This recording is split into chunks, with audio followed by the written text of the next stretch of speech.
South Carolina.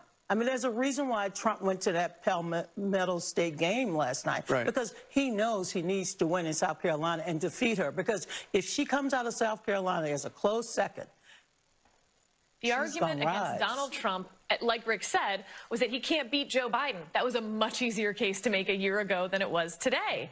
And so, you know, he can only serve one term. He might lose to Joe Biden. You've got polls that are showing him up outside the margin of error against Joe Biden. And Joe Biden's main problem, his mental state, his age, whatever you want to call it, that's not turning around.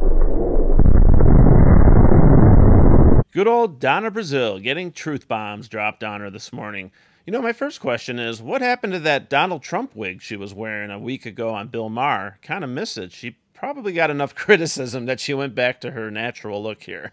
Mental state, his age, whatever you want to call it, that's not turning around. It's not like the economy where you can suddenly have the Fed, you know, switch up the interest rate. Speaking of mental state, I assume you guys all saw the Thanksgiving message that Donald Trump put out. So he put out a post on Truth Social at 2:03 a.m. on Thanksgiving that was this long screed against all the people that he hates, but he went specifically at the judge in the New York civil case and the clerk. He's a reality TV star, and he loves the media, he loves talking, he loves tweeting. Donald Trump enjoys the line of attack because he knows it gets attention. But let me just say this. He's threatening human beings. He's threatening the judge. Well, this is a clerk. This is not a public figure. He is threatening workers, and that's why we should somehow or another limit his ability. I'm not saying take away his free speech rights. Actually, Donna, that's exactly what you just said. I'm not saying take away his free speech rights. I mean, the guy couldn't exist without his mouth. I probably have the same problem.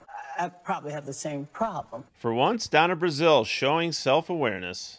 Yeah. But the fact is that every time he does that, we know what he's doing. We know exactly what he's trying to do. We can't base someone's free speech rights on how other people react to it. The fact that he has a bigger bullhorn and that creates threats, that's a real problem when we say that because threats come in from other people, we limit your free speech rights. We can't do that either.